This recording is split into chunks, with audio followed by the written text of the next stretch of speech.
Yo, what is going on, people? What is happening? It is It's, a beautiful Monday morning. The weather's amazing down here in Tejas. I don't know what it's like across the pond over there for young Frankie. So let me go ahead and start off with him. Frankie, how we doing, brother? And how's that weather today? It's awful, bro. It's cold as shit. But Dude. we're used to it around here. It's not too bad. I didn't get this lovely complexion out of nowhere. Do you know what I mean? You can Hey, virtually see through me at this point. hey, that's a skin tone people would pay for, Frankie. Let me tell you that right now. That is I've heard. I've heard. tons of vitamin D in the complexure I see. Uh, Eric, how we feeling, brother, down here in this cold ass Houston weather this weekend we've been getting? I mean, it's not as cold as it was, but Thank God, I think we're all kind of coming down with a little something, something, just the way dude. it fluctuates. But hey, man, vibing out. We're here. We're about to do this reaction show. And did you see my screen again? Did the rave thing? Yeah, I was gonna ask you that. I was gonna be like, Eric's been joining them with some big party vibes lately. I don't know what's going on with that, but I don't I either, like but it. I'll take it. Yeah. I about to say, bro, I'm all here for it, dog. And before we get going, shout out everyone in the chat right now. You know, we got 37 of you watching right now. Big appreciate everyone. Shout out Crystal Miller. Shout out Sean. And as always, big appreciate Frankie hopping on today, man. Much. Boys, like Eric just said, the energy is not as crazy today, folks. I'm not coming on screaming through your microphones. There's no S dog vibing right now because, like Eric said, we're all coming down under the weather. There might be some cough in this episode, but hey, we big appreciate all y'all being here. Drop down some of y'all's picks you had for this weekend and some of your reactions. And boys, let's go ahead and just get straight into this thing, man. Frankie, do you remember who you had for this first fight between Joe Selecki and one sec, let me get it pulled up. Probably should have had this ready to go before I asked you. What'd you think about this Eliev. fight, man? Yeah, go ahead, bro. Uh, I think Eliev was the obvious pick here. I was a little bit like it wasn't the best start to the card. I'll put it that way. You know, a long time being off. It was a little bit of a slow fight at times. I was a little bit bored watching it. I'm gonna be real. But you know, I mean, Seleki's a tough customer. You know, Eliev went in there, got it done. You know, he hasn't been the most active. He's a pretty young guy. So, all in all, it was a pretty decent performance. I mean, I wasn't like, I can't say I was blown away by, you know, he didn't blow my socks off or anything, but it was a banana skin of an opponent. He got through it. Hopefully we'll see more activity from him now. But I thought generally it was a good performance, but not the best way to start a card. I'll put it that way.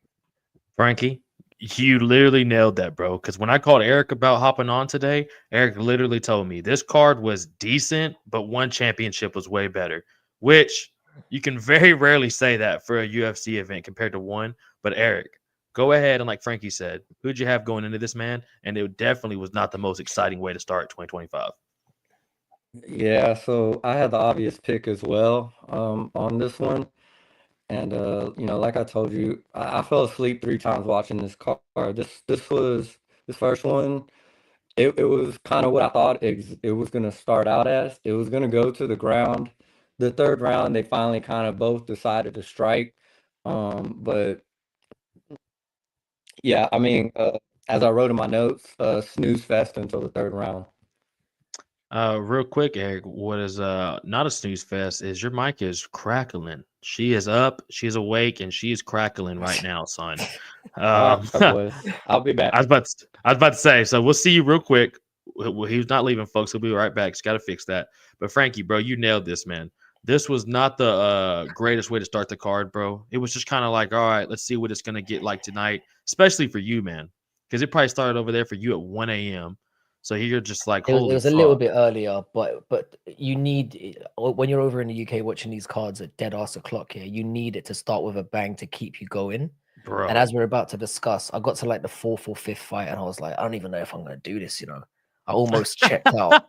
So it was like, you know, but it was about, like I said, it should have been expected. Like I said, Aliev hasn't really been the most active. He's a pretty young guy, and that's it. Solecki's not exactly a scrub. He's faced some good competition, so we probably should have expected it. But yeah, like I said, wasn't the hot fire start we were all hoping for, but it got better, which we'll discuss. Yeah, bro. That's when Eric said he wasn't too hyped to hop on. I was like, don't worry about it, brother, because it's gonna be a slow start. But like you just said, man, it's gonna heat up a little bit. And I'll go ahead and show you the second fight, bro, of the night. That honestly, like you said, brother, didn't really heat up at all. Was the same type of boring ass fight, but at least we got to finish, Frankie. And we also got a little bit of controversy, man, with the slapping of a coach here. What are your thoughts on that? And who did you have going into this fight, bro? I think Klein was another obvious one. I mean, Dudakova, if she fought as good as she looked, she'd be a superstar. You know, she's a pin-up, I'll put it that way. But she, unfortunately, it doesn't translate that way. Yeah. Yeah, no, I haven't really been too impressed with her. And like I said, Klein obviously lost her first fight in the promotion, but she did it short notice coming up a weight class, and she looked really good against a very good opponent. I can't remember who it was off the top of my head, but I know she fought somebody really good at short notice. So yeah, it went pretty much the way that I was expecting. Her takedown defense looked really good.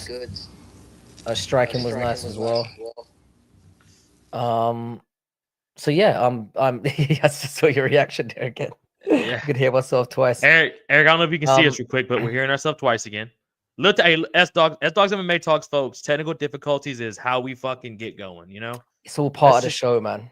Frankie, that you know, and people say S Dog, you gonna edit it out or you gonna fix it? And I say, fuck no, fuck no. We're gonna give it to you raw, no condom. Yeah. That's how we want it over here.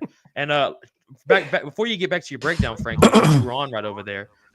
Checkmate Entertainment, you got a good point, brother. 9 of 14 finishes, and even the decisions were great. No good. The fights, yeah. The fights really weren't that bad. Like Frankie was saying, bro, these first three, and kind of like what Crystal's saying with you here, bro. A lot of people were falling asleep. Ty's bets made it to the fucking medic fight and passed out when the main guards start. But bro, I really think once we get deeper into this card, folks, it really wasn't a bad card. I was rewatching a little bit of it too, Frankie. It was pretty solid, bro. It was. It really heated up towards it. There was one fight that I think we're going to get to soon that kind of ignited it. This was not a bad fight. Like Klein looked really good. She looked very, very technical. But it says a lot here that the highlight of this was the slap, which I don't know. I don't know what came out from that. I don't know what. I'm assuming that the coach is sticking the long stick to her. I'm assuming, and they had some kind of tiff like mid, a little lovers tiff there. It looked like. But I don't know, man. That's the most interesting thing that came out of it. Klein, I can see a lot of potential going forward. She's in a good gym. I like that she's training a bit with Blanchfield. I think that would be good for both of them. But yeah, outside of her looking good, it was more like, what the fuck what's going on with that slap? Yeah, bro. And it's been everywhere, bro. You can't fucking scroll on social media without seeing the slap. And we're still on fucking Monday. Real quick, shout out Juice Man. What's up, big dog? What's up, players? And folks, you know I gotta do a quick shout out. If you're not already, subscribe to Frankie over here. Bad Math MMA. This man is killing the game. Made 2 of the best edits of the year that I've ever fucking seen, Frankie. I can't believe you did that, by the way. I couldn't imagine the editing process that must take to even do that, bro. So, I might have to clock out on this, boys, if I can't get this to work then. I mean, it's not sounding bad when you talk. But it makes y'all echo? You can hear us a little bit of an echo. I think it's better than it was. Earlier, bro, like Frankie said, you saw my reaction. I was talking and I was like, what the fuck? Goddamn. I'm not sure but what's going on. Eric, we're talking about this slap. Did you see this slap? I'm assuming that everyone has seen on MMA Twitter or MMA Instagram by now. You have not seen the slap from Djokovic. I'll be honest, I missed it live as well. I only saw it on Twitter afterwards. I didn't see it. That's what I mean. That's what I mean. I didn't see it live. I didn't see it. No, well, there's a video going around, Eric, where Djokovic slapped the shit out of her coach after the fight, and like Frankie was getting on to, he might be putting the old rod in her. What are your thoughts on that, Eric? The old magic stick, the coach. The old shout out to Lady Gaga, the old disco stick, as she would say. The old hide the salami. Ooh. I can do this all day. I can do this all day long, man. I got loads of these up my sleeve. I mean, was there a conversation going on before the slap happened? I mean, did he say something wrong to her? I think he said something to her, and then she just clapped him. It wasn't like power slap levels, but it was like it was a nice little hook. Checkmate. But it was the best. With it. She equaled the same significant strike she got in the fight. with that one. Yeah, Bro, That definitely. one slap. So, bro, she so got dominated in that fight, So Frankie. yeah, I was the about to say thing, we didn't touch up on my, the fight, but yeah, jam. my opinion. I mean, I think like the way that happened, being as she's supposed to be the strongest wrestler, she definitely did not look like she was on top of her game. And I mean, to be honest, to me, I know she's just early in her career, but Klein looks like the truth. Her takedown defense, her grappling, the way she Hmm. was scrambling out, and her striking. I mean, I think she's going to be a force to be reckoned with, with I time. agree. I agree 100%. She looks, and especially at strawweight where there's opportunities. Yeah. It's not strawweight. I think it's still the best women's division just by default, but Yeah. it's looking weaker in terms of potential title contenders than it ever has.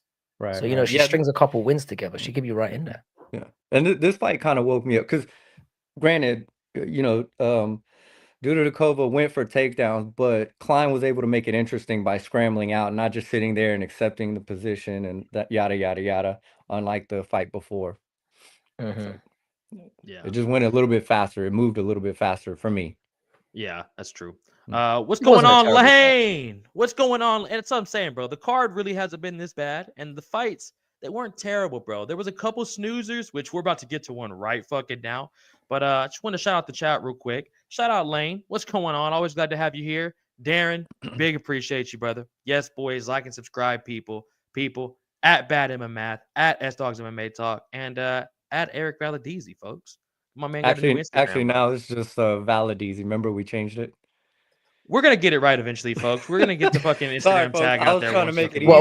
easy. While we're doing this, it's just Fight Night Frankie now. We've dropped the bad MMA Matthew. Well, I'll let you do your thing. That's all good. You know what? Let me fucking just re-edit everything. I'm gonna let you boys talk on this We'll next get it one. right. We'll I'm get about it to right pop for this you shit out at folks, the man. bottom.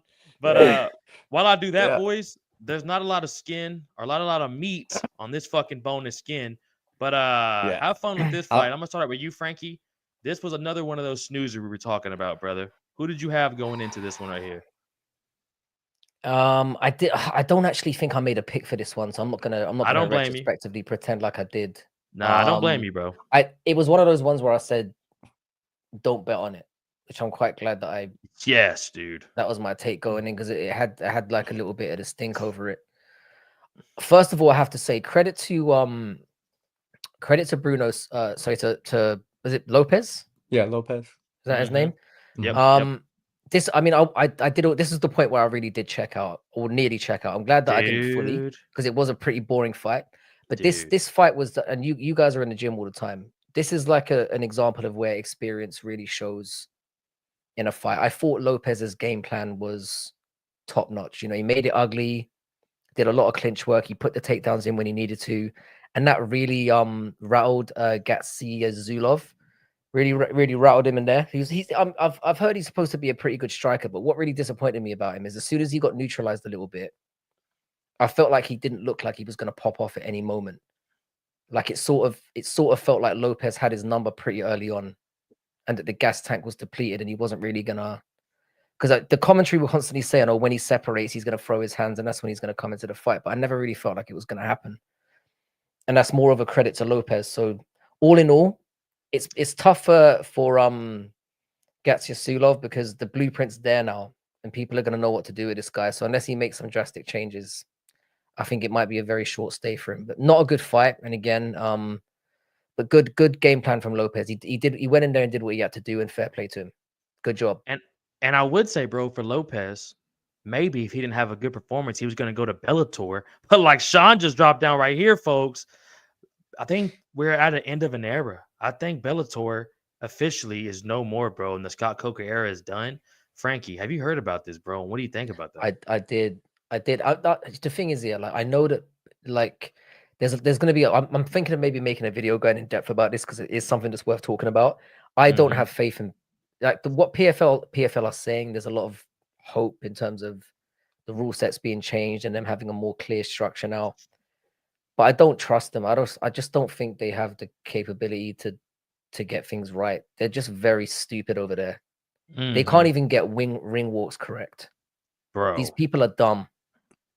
And I just don't have any faith that they're going to lose half their roster by the middle of the year. I reckon most of the Bellator talent or the Bellator talent that was there ends up walking. They don't put enough shows on. I think they're cooked. So if they didn't have so much money behind them, they'd have been cooked years ago. If anything, Bellator. The thing is, I've always been a bit critical of Bellator, but they at least put on good shows when they put them on. I've gone to a few live Bellator cards, and they're very, very good. If Oh anything, it should have damn, been Bellator buying those pricks out. buying PFL. So Yeah, yeah, I think Bellator had more potential to be. It's a shame, but I'm going to remain hopeful. I think competition's great for MMA. I think it's what we need, you know, because obviously the more that the UFC has no threat, the more lackluster things are going to become. We know how that goes. Competition breeds better, you know, situations. So I really hope they get their shit together. I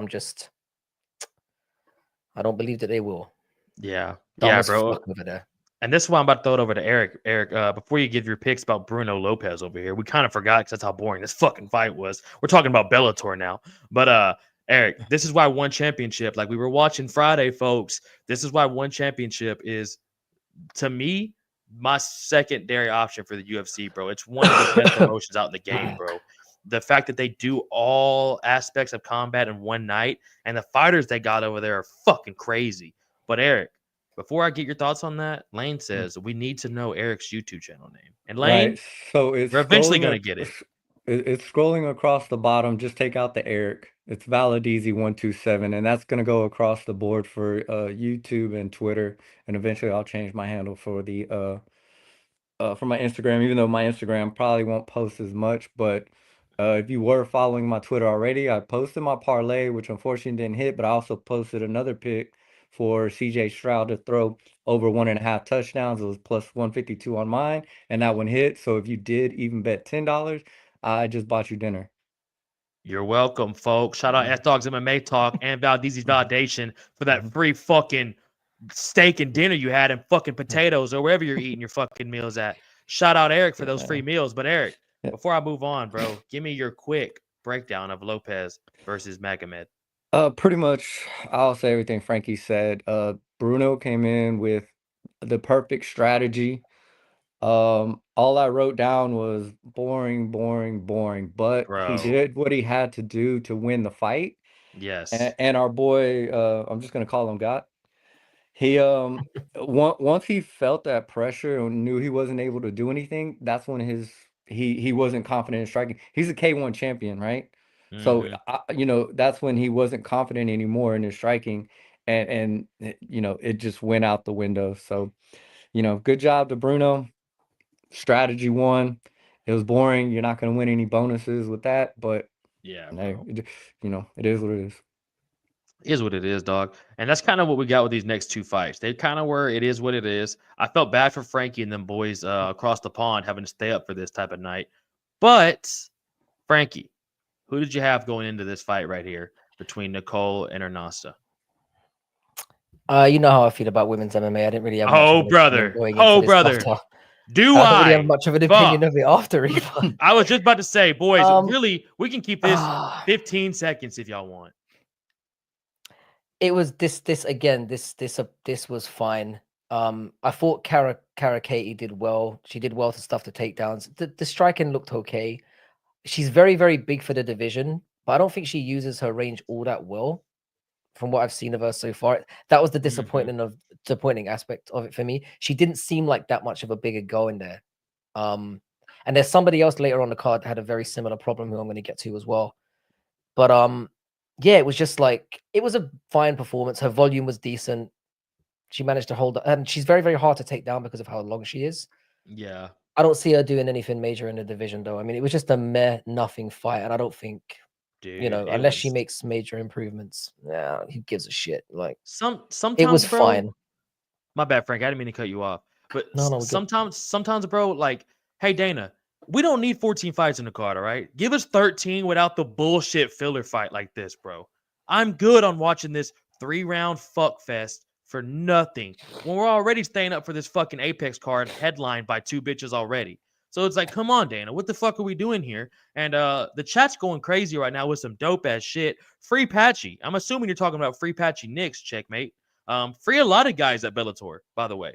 There's a lot of guys at Bellator, boys. I'd love to see get over here in the UFC. Pitbull, McKee. Like, what happens to those guys? You know what I'm saying? I hope a lot of them start making their way to the UFC, but also back to that kind of that slap we saw with I'm not even gonna fucking say her name. I think women are most likely to trust their coach more than through BS techniques, but male fighters, while they trust coaches, there's a lot more fighters that can smell a con man. I think that's very true. I think that's very true, Ritter. And I You fucked guys up probably reading know that. this better than anyone. Yeah.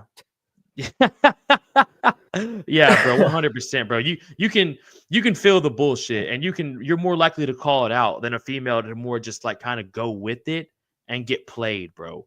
And by the way, brother, the channel is called S Dogs MMA Talk, big dog. It's going through at the bottom. Put you an S. You spelt the dogs perfect.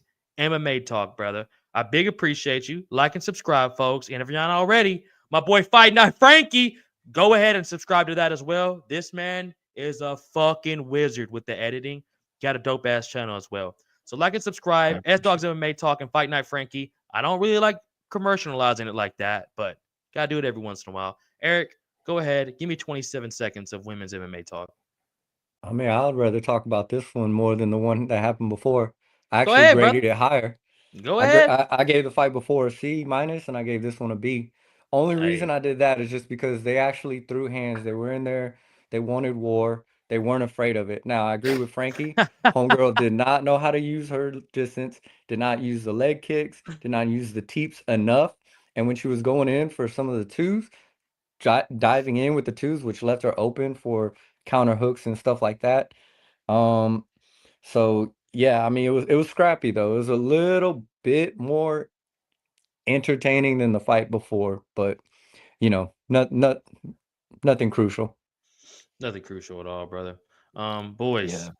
let's go ahead and get in some crucial shit. Because after we got to this fight right here, man, it really ramped up for the night, man. I'm not gonna lie to y'all. We kind of got through the snoozers and we really pushed through and we made it to some badass fights right here.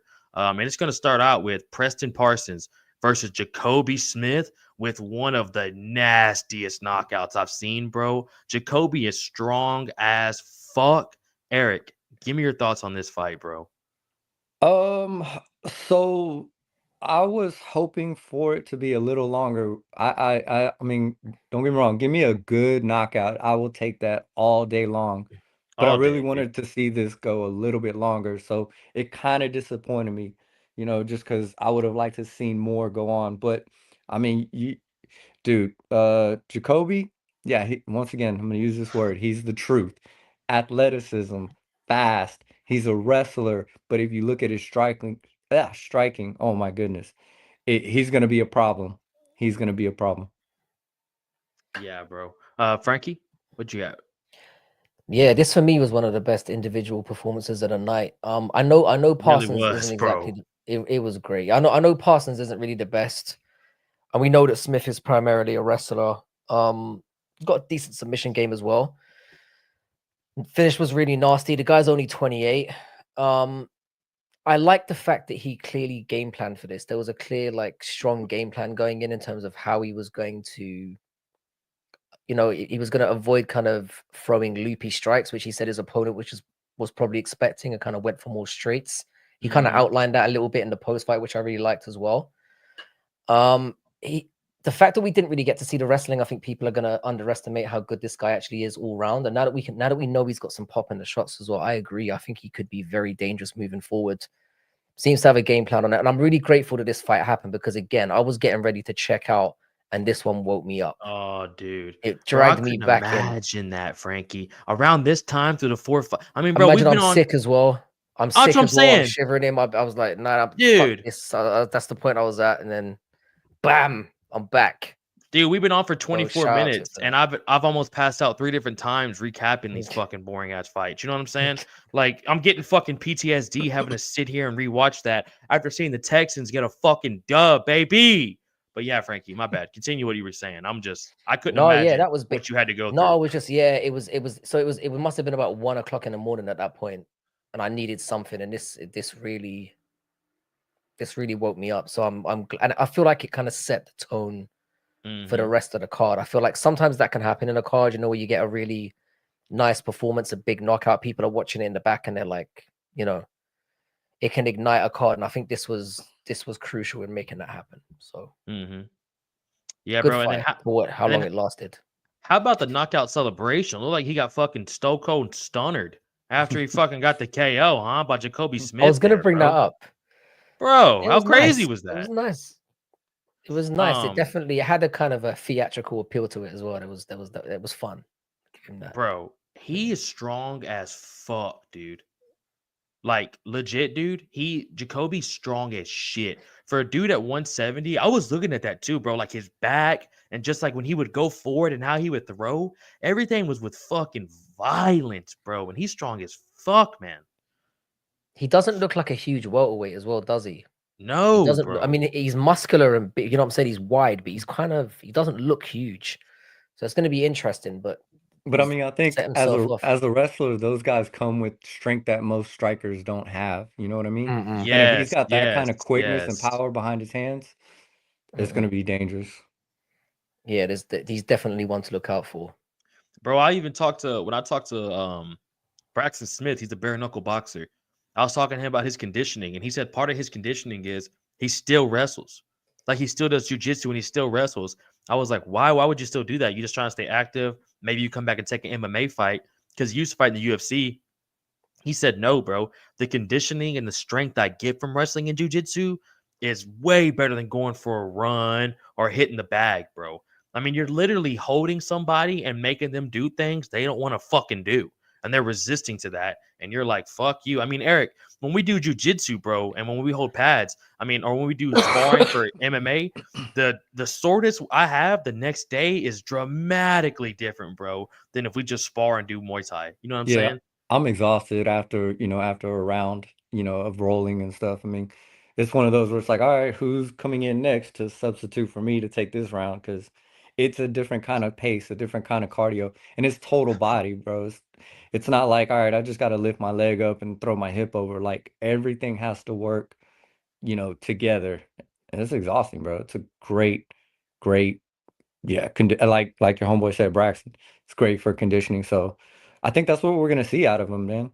Good conditioning. I mean, being able to see him probably go all 3 rounds if it ever goes there. I mean, Hmm. so it'll be fun to watch him come up and see what he does through the ranks. Yeah, bro. And by the way, brother, I'm gonna say I got you. S Dogs MMA Talk, but it's all one word. There's no spaces.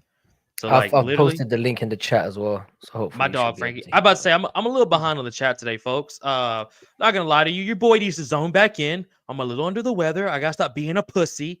But I appreciate everyone in the chat tonight. Y'all are going crazy. Big appreciate y'all. A lot of y'all are here because of Frankie too. So I big appreciate the support coming from Frankie's Fight Talk to S Dogs MMA Talk, boys and girls.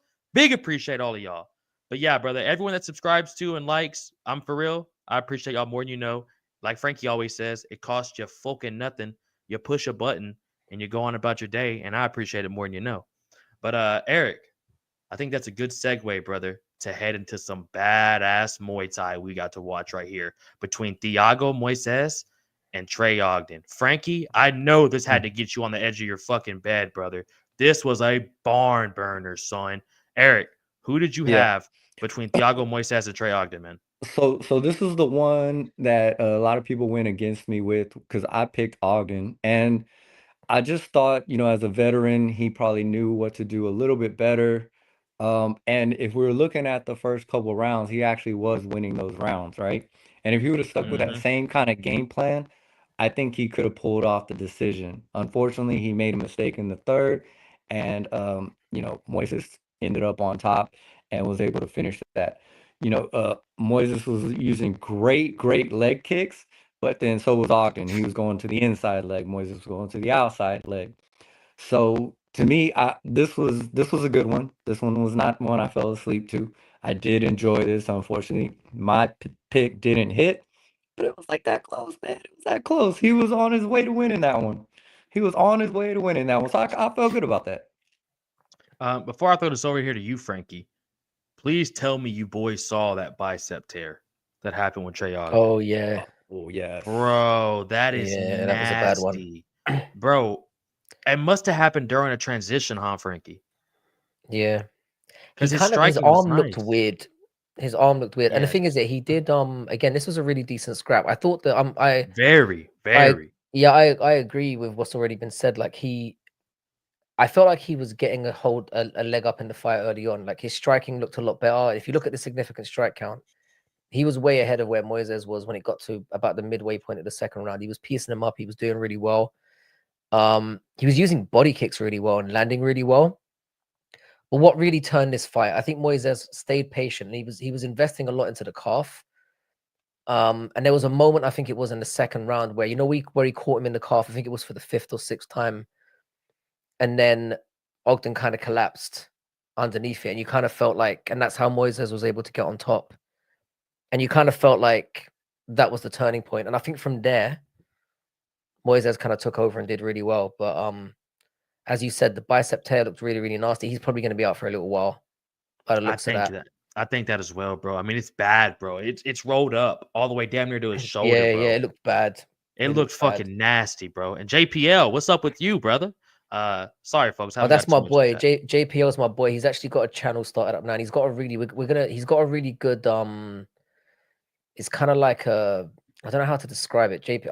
It's kind of like a drop that MMA channel. It's kind of like an MMA fantasy league type thing where nice. It's really he's getting that up and going this year. So we'll talk more about that a little bit later on. But that's my boy there as well. Nice. Shout out JP. JP, drop that fucking channel, son. I'm gonna like and subscribe to that thing. And folks, any of you that got a fucking channel, drop them things in the comments. And when I come back, like and subscribe to everyone. Gotta show love to everybody. Rising tides lifts all boats. But real quick, checkmate. I do no gi, brother. Not a big gi guy. Frankie, have you ever done gi or no gi jiu-jitsu, bro? No. I only did jiu-jitsu, no, not jiu-jitsu. I only did judo when I was younger. That's the only combat sport I've ever done. Oh, you did judo, Frankie? I did judo, yeah, when I was a kid. Okay. I should have continued it, really. I mean, I'm fairly handy out on the street, do you know what I mean? But in the gym, I ain't gonna be getting it done, boys. No knife fights with Frankie. That's all I gotta fucking say over there. Yeah, bro. I'll just pick something up I can find. That's my training. I'll just find whatever's lying around and just hit you with it. Do you know what I'm saying? Frankie's from the fucking projects, as we say over here in America, folks. Eric, to get back, check. We got a little technical difficulties over here. We're fixing with Eric. We're gonna fucking get that shit going. But boys, the leg kicks in this, Eric, please tell me you noticed the nasty work of leg kicks they were throwing and the fact that they were still landing shin to shin and still not scared of flicking bitches at each other. The body kicks were nasty. And let's be real here, boys. Trey looked dialed in. I don't know if y'all noticed that. Trey looked fucking good, bro. Yeah, man. I'm going to sound far away again. Sorry, I'm going old school Bluetooth, but hey, I'll take this all day. Yeah. Once again, dude, in the beginning, I was feeling really confident about my pick, and I was hoping I'd take this one because everyone else picked against me. I mean, those leg kicks were nasty. I mean, I'm not sure Trey was going to come in with that particular game plan, but once he started receiving, he was like, okay, you want to give me leg kicks? I'm going to give you some leg kicks of my own. And his inside switch kick was fast. Both of their kicks were just nasty. And like you just said, Eric, the inside, my bad, I mean to cut you off, but the inside of like that upper thigh, that's soft, bro. There's nothing there. He was landing that, all right. Oh, and bro. I mean, I just like the combinations that Ogden was throwing. I mean, he was going up, down, inside, outside. He was just there was just a lot more to take in for Moises. And like I said, man, if he just wouldn't have made that mistake in the third round, I think he was going to win that fight. He was on his way to winning that fight.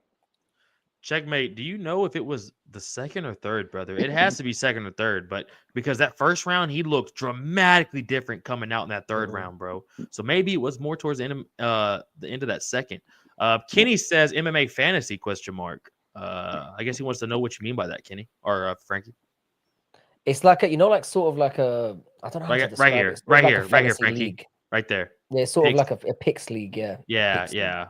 It's not very complicated. We did a trial run of it at the end of it's like a fantasy league is what I mean. I don't know what you call it over in America. That's what we call it here. Yeah, fantasy. Like we got football fantasy leagues. Yeah, it's kind of like that, but for MMA.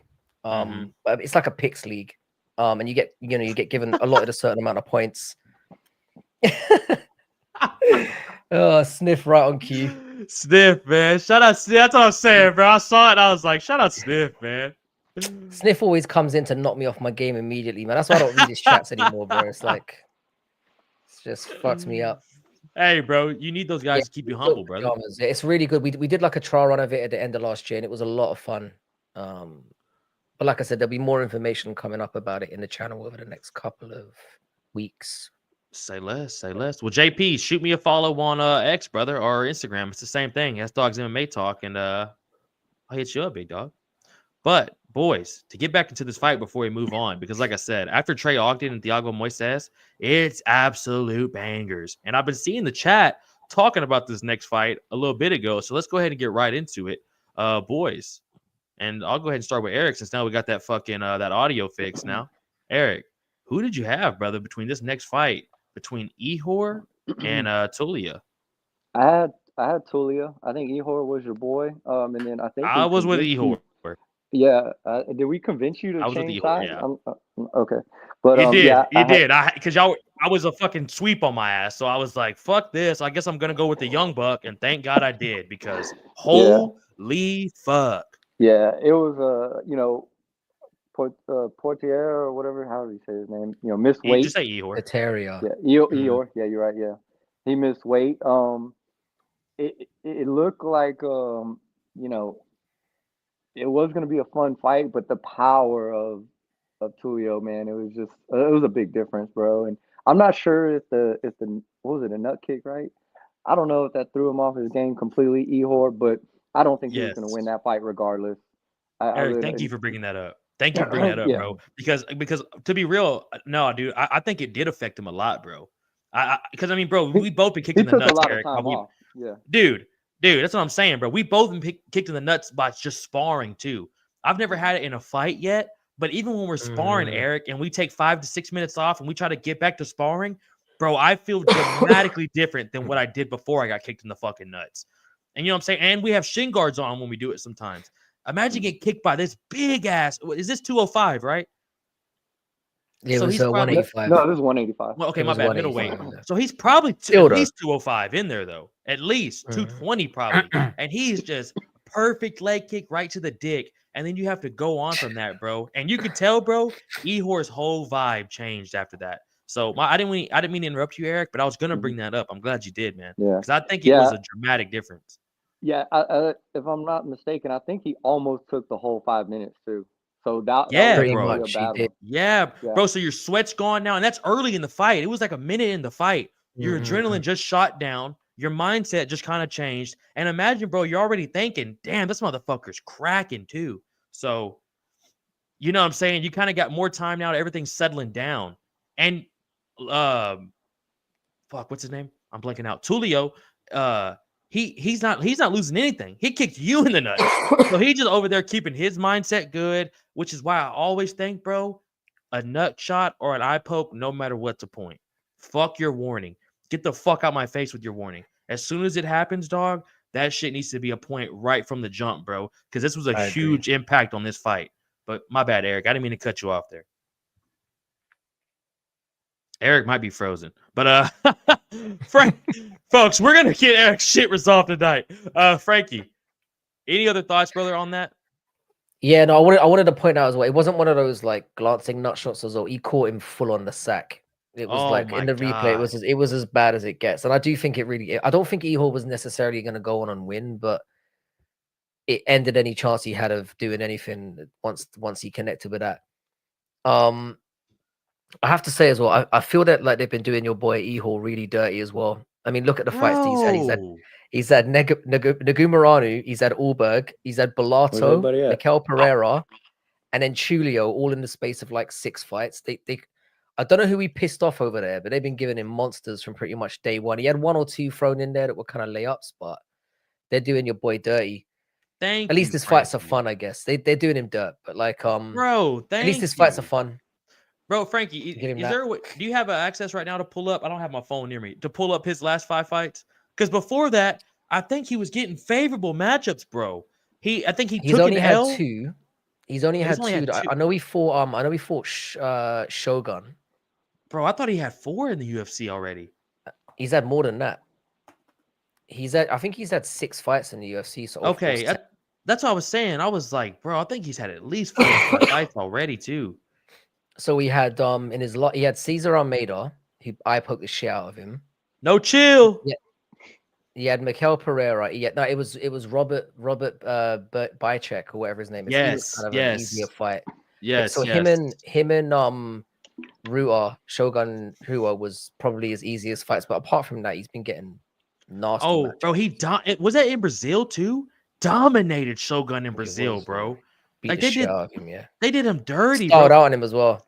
Yes, bro. Yes, styled out on fucking the legend in his home country for his last fight in the UFC. I was like, this dude's a fucking killer. And I think since then, Frankie, who has he gotten since then? He's had like just nasty fighters, not nasty fights. Yeah, Allberg, Bellato, Cesar Almeida is maybe not amazing, but you know, Mikel Pereira when he was going on a tear in middleweight, and now he's had Tulio as well. They do not like this man. Like what Anakin said, because of the win versus Shogun. They said, you want to style on an OG Pride vet like that? Say less, homeboy. Yeah. You're getting nothing but 26-year-old monsters on the rise. Anakin, let's remember the Bashi fights 2 weight classes above what he should. Hey, folks, no chill. Glad you're in the chat, brother, but we are about to get to that, big dog. Eric, do you have any other thoughts on that, man? Glad to get you back in here, you know? You look stressed the fuck out over there. I'm so over it, bro. I'm so fucking over it. Damn technical difficulties. Forgot to put the do not disturb on my phone again, and just fuck me, dude. Hey, dog. Let's do the damn thing. I was about to say, hey, dog, we big appreciate it. Frank, you got any other thoughts, brother, before we move on to this fight? Nah, not really. I think he was on his way to losing one way or another, but the nut shot for me was the that was it. There's no recovering from that. He caught him right there. It's just a big adrenaline dump. It's just like adrenaline, or like Checkmate was saying right here, bro. That adrenaline dump after that fucking sucks, bro. And then you got to fucking try to turn back into that. You're fighting a killer already, and you got to stay zoned in for that, bro. It's just a motherfucker to deal with. What's up, Ninja? Glad to have you in the chat, big dog. Glad to have all you in the chat. Sorry we're not getting to y'all as much tonight. Big appreciate y'all. You know, when Frankie comes in here, we got an MMA celeb in the fucking building. So everyone's going crazy tonight, and I big appreciate y'all. But Eric, before you die of COVID over there, brother, let me go ahead and pull up this next badass fight, dog. We have, some know him as Flippy Buns, if you were here for the S-Dogs MMA talk last week, or some of you might know him as Felipe Muniz. But he got an amazing victory against a 6-foot flyweight, Jose Johnson. Eric, what are your thoughts on this fight, bro? And who did you have going into it, man? Yeah, so I had Flippy Buns. I think most of y'all went against me on this one. You know, just watching some of Jose's previous fights, or Jose, whatever the fuck his name is. Anyways, he just looks real weak against grapplers. He's long. 6 foot. Yeah, I know he's long. 6 foot, trying to fight at 125. Missed weight. Once again, another fighter that missed weight. Can't make the weight. I don't see him, having an easy weight cut. So I don't know why he's trying to stay in this division. And yeah, I kind of saw it going exactly this way, man. To be honest, I figured it was going to end up on the ground. And apparently, I think Johnson was saying he wanted to end up on the ground. But, when you're going up against someone that's that good at grappling and you're giving them those kind of limbs to reach for and grab, and I mean, come on, bro. Let's just be honest. And I mean, that's it went exactly the way that I thought it was going to go. There was going to be striking. I knew Johnson was going to try and use his range. Didn't feel like he used it well enough, didn't circle out enough, and then, yeah, that was the end of that, man. So, shout out to my pick against everybody else. Let's go. Hey, that's why you got to tune in to Prediction Show, folks. We're trying to win y'all fucking chatter. But real quick, Frankie, before I throw it over to you, brother, Crystal, both hands on the wheel, 10-2, okay? We don't want you to fucking crash out over there. We appreciate being in the chat more than you know. The activity is amazing. But Crystal, let's buckle that fucking seatbelt and 10-2 that fucking steering wheel. But Frankie, what were your thoughts about this fight, brother? And also, like Checkmate just said right here, real quick, Shogun, after he did that snotty ass pistol hands after Shogun, the MMA gods have doomed Ihor forever, boys. That's probably the last time we see him in the UFC, to be honest with you. Possibly, yeah. I was very happy with the way this fight went. Again, I kind of take exception to like weight bullying. Like being a 6 foot flyweight is just gross to me. Crazy, bro. I don't know if you guys saw that Sonnen interview recently where he mentioned about, like going down in weight and running away is just like a pussy way of doing, like conducting your life.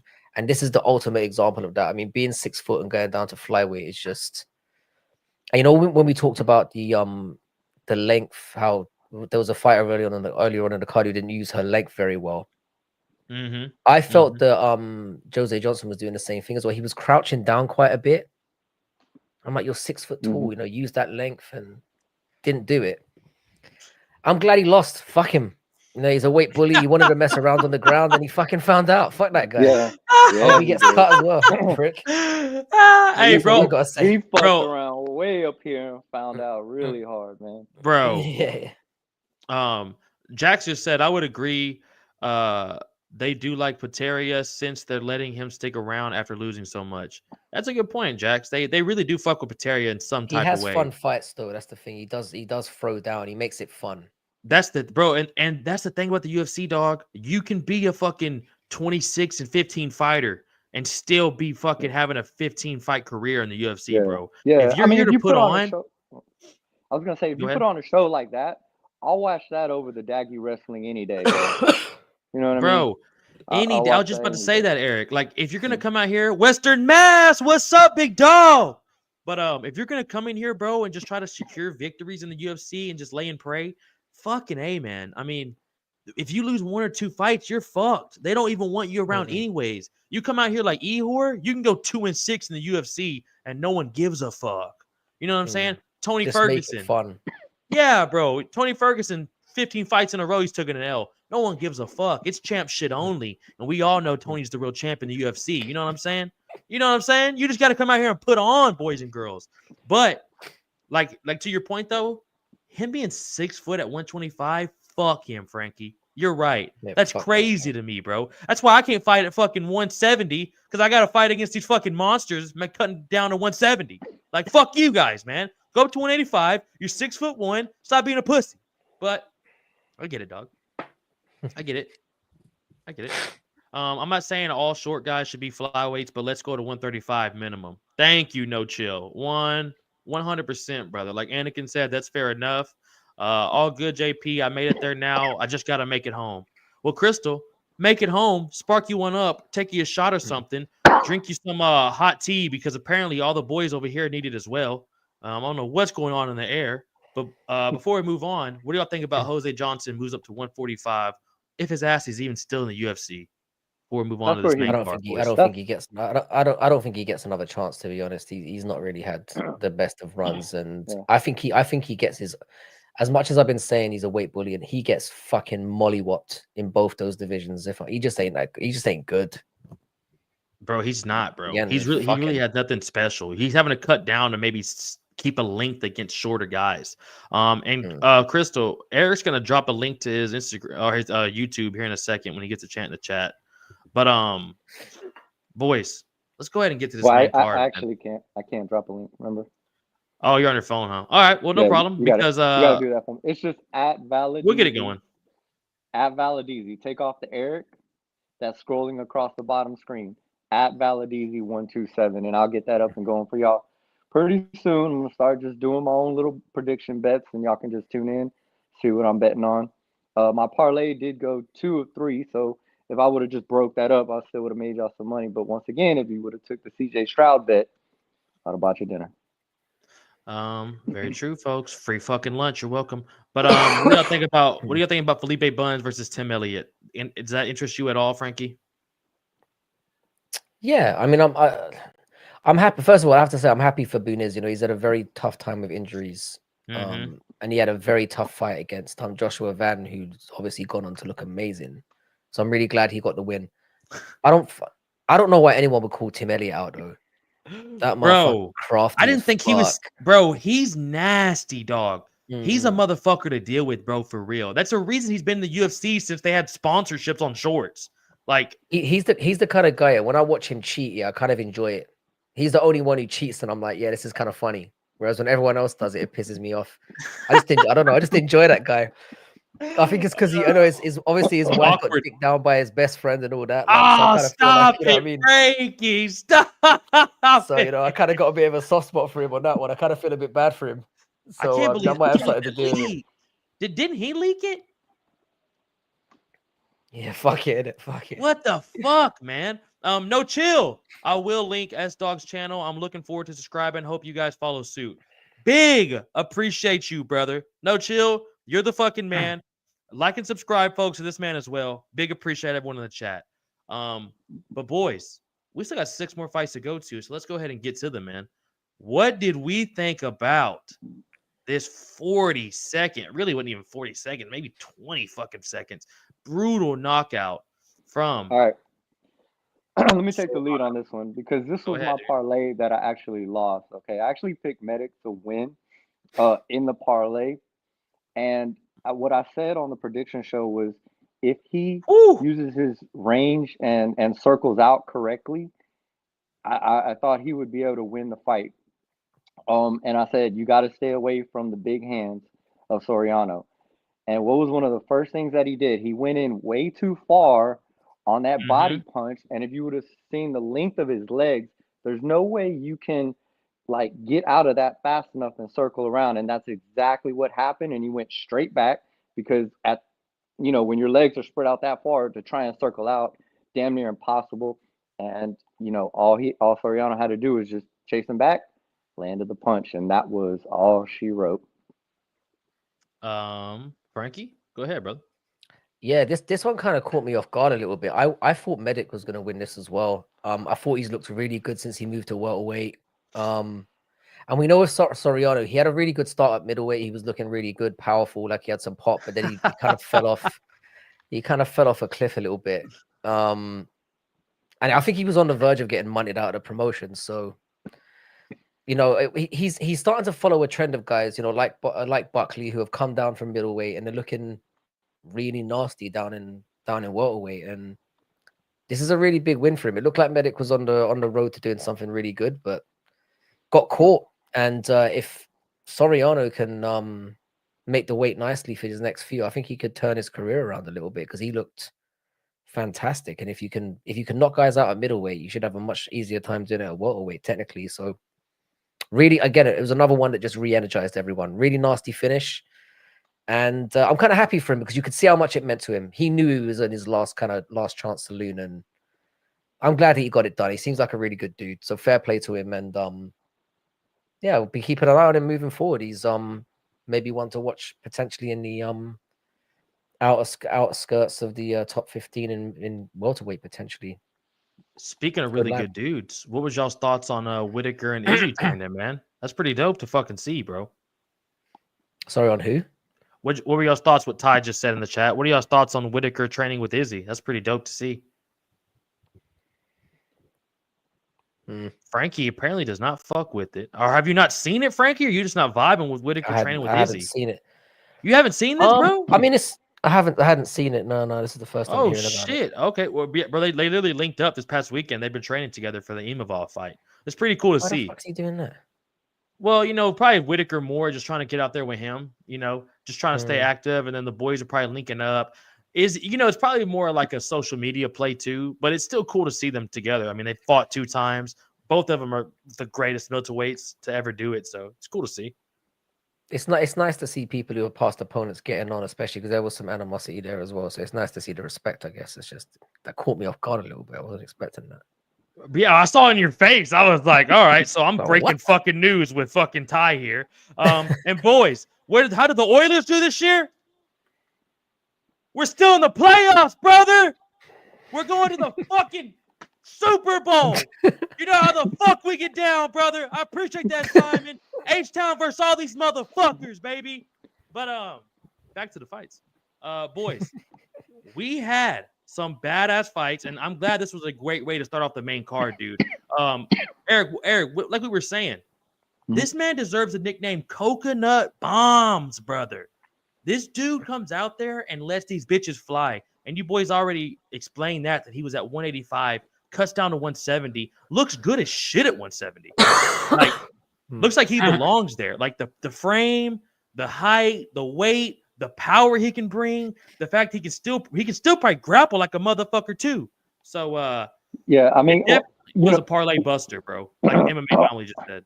yeah, I didn't get a good look at if he had did he have other fights before this at that class? Who you talking? No, No, it's this his is first no, one. okay. first So one. the one thing we didn't get to see was his speed. Like, has his speed improved, being that now he's lighter fighting there? So that'll be something to look forward to too. Like, is he faster than what he was before? Because if that's the case, and once again, you put it all together, you know, the power and speed behind it. Real Yeah. quick, Eric. Real quick. Mm. We need this. Give me y'all's thoughts on this, boys. We need Chiesa versus Puna. What do you boys think about that? And I'll go ahead and take the lead before I fucking throw it over to you, Frankie. I think it's a brutal knockout from Puna, and we need Chiesa to get the fuck out the UFC. Frankie, what's your thoughts? That's exactly what I was thinking. That's why I would like anyone that can beat the shit out of that homeless looking Bro. motherfucker, I'd be all down for. Bro, when he took the fight against Kevin Holland, I put $100 on Kevin Holland. I was like, this is gonna be the easiest fucking dinner I've ever received. Like, I don't know how he's still in the UFC. There's a bunch of guys like that. Yeah, he's shite. Bro, he's shite. Magny's shite. Cody Brundage is shite.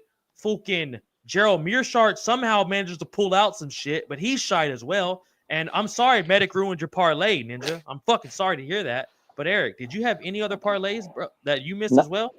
No, that was it. That was it. But I mean, honestly, I think I went. Where did I go? I went one out of two, unfortunately. But this one just shut it down, so the rest didn't even matter.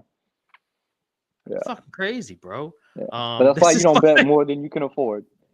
I added everybody's lock medic to my parlay, and that's the only thing that fucked me. And I had Kopylov decision. Fuck that card. Tie bets. I am so sorry to hear that, bro. Fuck, man. I know that must have hurt seeing that first 32 seconds go by, bro. That's why I think I'm gonna be posting more just individual bets, like as far as like, all right, put like once again, don't bet out of your area, people. Just put $10 here, $10 here, $10 here, $10 here, and then if you want to try and win a little bit bigger, then take this little parlay if you have some extra. Very true, bro. And folks, Crystal just dropped a link for Western Mass. Go support this dude. My man's always dropping links for other people.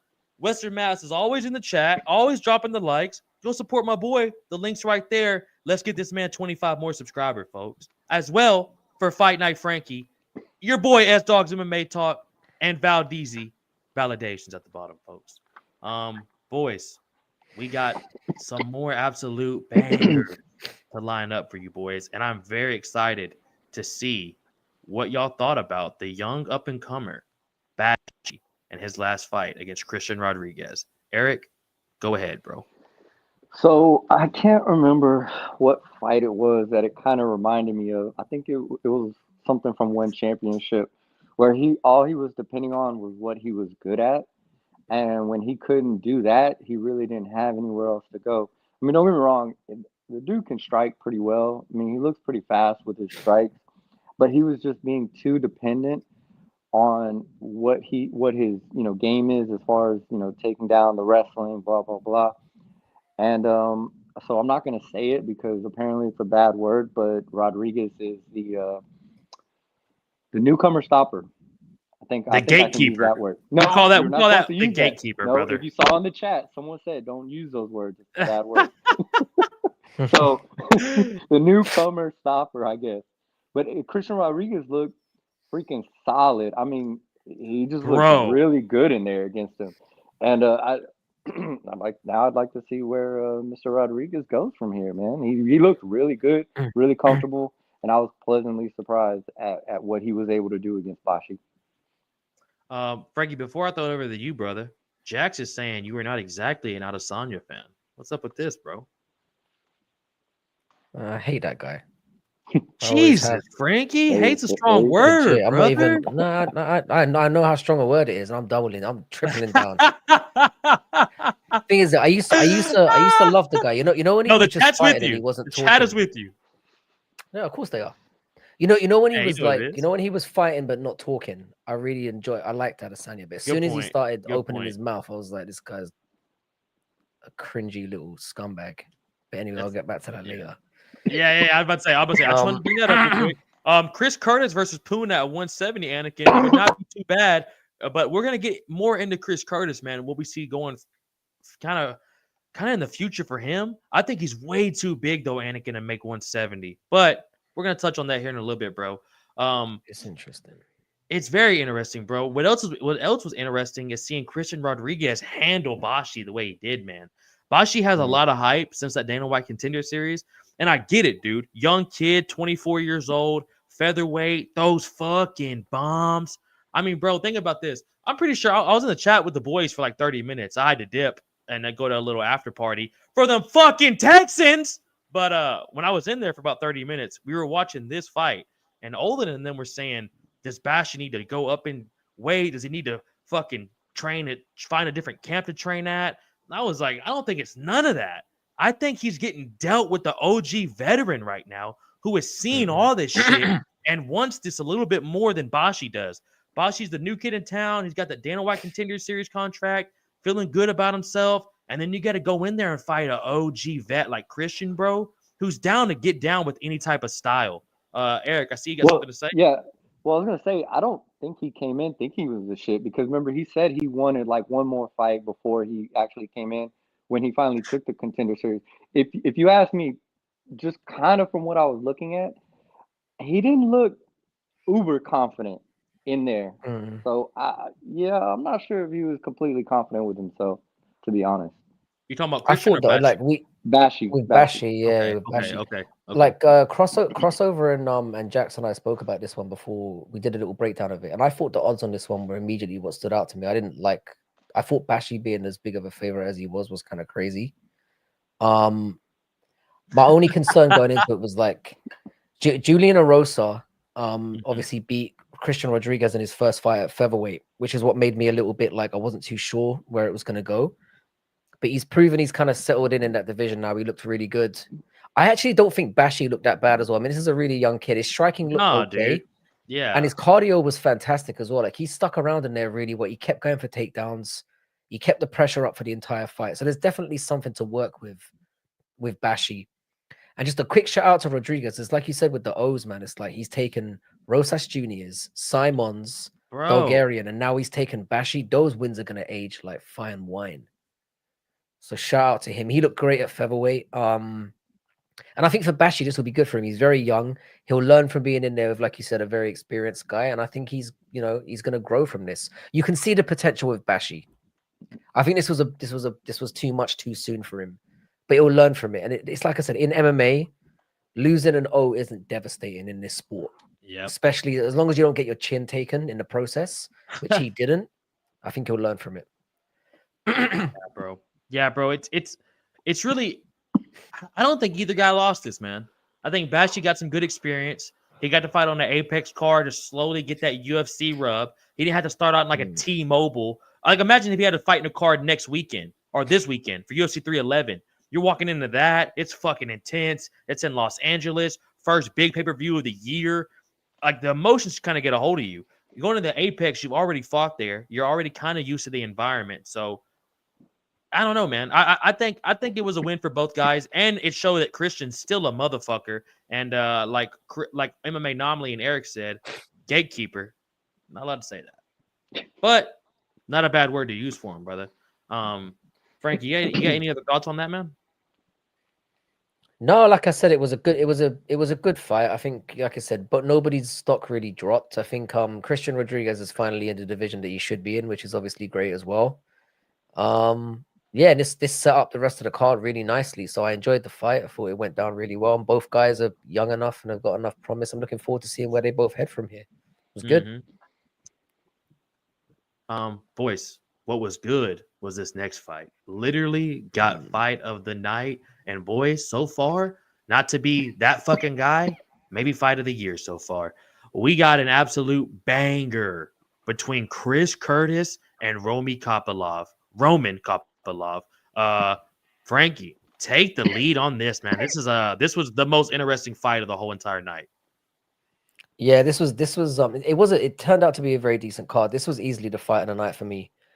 I'm gonna say as well, yeah, I might sound stupid for this, but I'm gonna land. So I actually think that Chris Curtis got screwed over a little bit in this one. Bad. What do you bad, bro? Now the reason why I'm saying that is I don't think the stoppage was early, first of all. I think him getting dropped the way that he did, he was clearly fucked out of his noodle at that moment. He was fucked. He was out of it. And even if it hadn't been stopped, he was going to lose the fight 2-1. That was very clear. I don't think he got robbed in that regard. But my issue again is with the infractions fucking up the flow of the fight. Because I thought he lost the first round. But then as the second round was going, like he was starting to figure Kopylov out. Kopylov was starting to slow down. I'm sorry, Frankie. I'm sorry. Sometimes I pull these comments okay. up. Folks, when I pull these comments up, I'm reading them as It's I hard pull them it's up. hard for me to concentrate as well with him. He looks like he's gonna explode down there. Bro, I hear in my ears like fucking. I'm like, hey man, fucking drink some water.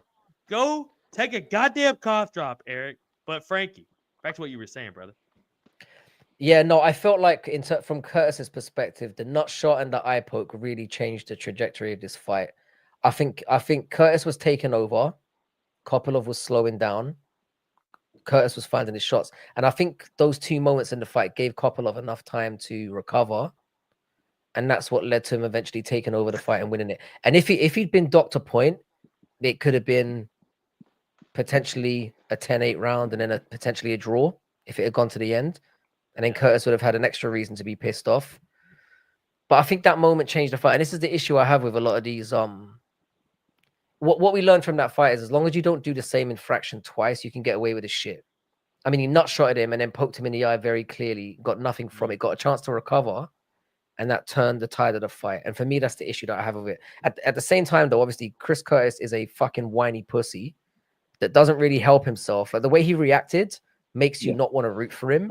But before that moment, I think he had every right to be pissed off because I felt like he was starting to win the fight. And I messaged Jackson crossover in the middle of it, and I was like, "You see, Chris Curtis is starting to," because I picked Curtis, and I was like, "He's getting it done here."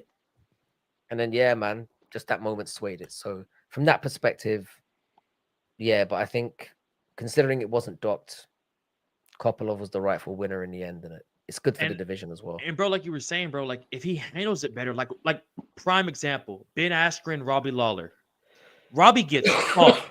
Robbie gets fucked, bro. When that bulldog choke that Ben Askren has, Herb stops the fight. Robbie jumps up. He's pissed off immediately. Literally says, like, Herb, what the fuck are you doing? That fight was not over. He throws his hands up, sees that Herb knows he fucked up, taps Herb on the chest and goes, hey, it is what it is. You're a hell of a ref. Herb goes over to explain himself, and Robbie goes, hey, it is what it is. You're a hell of a ref. Says, I have nothing against you. It is what it is. And from Chris's point of view, Frankie, he might be a little bit more bitchy about it this time, bro, because I think that's 3 L's in a row. Happened a few times. It's happened a few times. Like he that should have won the. And that too, bro. I thought he won the fight against Allen as well. Bro, so 100%. If he doesn't tear his hamstring, my bad, I mean interrupt you there. I'm agreeing like 100%, bro. If he doesn't tear his hamstring at the end like that, maybe in the judge's eyes, he and he hasn't fought since then too, bro. So you got to think about that. He hasn't fought in probably about 8 months. He comes back, fights a motherfucking killer like Kopylov, bro. And then you make it 3 rounds with him. And that was an exciting fight. Chris's boxing, me and Eric were watching one championship the night before. We were talking about why don't more MMA guys mix up the boxing more to the body. I think Lane said that too in the chat. We were just saying it's so hard because there's so much more shit coming at you than at a Muay Thai fight or in a MMA fight with big gloves on. So it's harder, bro, to get that range. Chris does it, bro, like the best I've ever seen anyone do it. The way he gets in and out of there, he's got that big-ass head, big-ass guard, and Roman Kopylov was having issues with him, bro. So if that fight goes 5 rounds, Curtis probably wins that fight. You know what I'm saying? So, and that's the first time he ever got dropped too, Frankie. So in his head, he's just like, what the fuck, man? Like, I've never been dropped before. I finally get kind of cracked in my career. There's 3 seconds left, and he walks off. If I'm Mark Smith, I would have let it go, bro, to be honest with you. But I mean, I think he'd lost at that point anyway. And I would be worried if I'm a Chris Curtis fan as well, because he got wobbled a couple times in that fight. Yeah. I know it took to the end to get dropped, but he looked hurt a couple of times. Good where point. You're Kopylov right. did crack him and get through the guard a few times. So that's a worrying thing, because once the chin goes, and he depends very heavily on his durability. So this could be a very worrying sign if you're a Chris Curtis fan. Or if you're a Mark Smith fan and you bet the KO, which is what JPL just said here. Nasty head kick. Mark Smith bet the KO, brother. Hey, 100%. And Eric, what were your thoughts on this, man? Kind of basically did what I thought it was going to do. Stay striking, blah, blah, blah. Kopylov circling around, keeping distance, using his distance, which he did well. Also shot for a couple takedowns just to mix it up. Thought Curtis was winning that second round till the very end. And then obviously we saw, what happened at the very end. But, once again, I think we're all in agreement on this, that he was going to lose regardless. Now, is it better to have a decision loss or, a KO loss? But also with what Frankie was saying is, once you start experiencing the knockouts and the chin, the brain starts shaking. I think they come a little bit easier after that. So that's going to be something to pay attention to. You go a while without getting knocked out. Max Holloway, right? Now what's going to start happening if people start landing him on the temple, landing on the chin?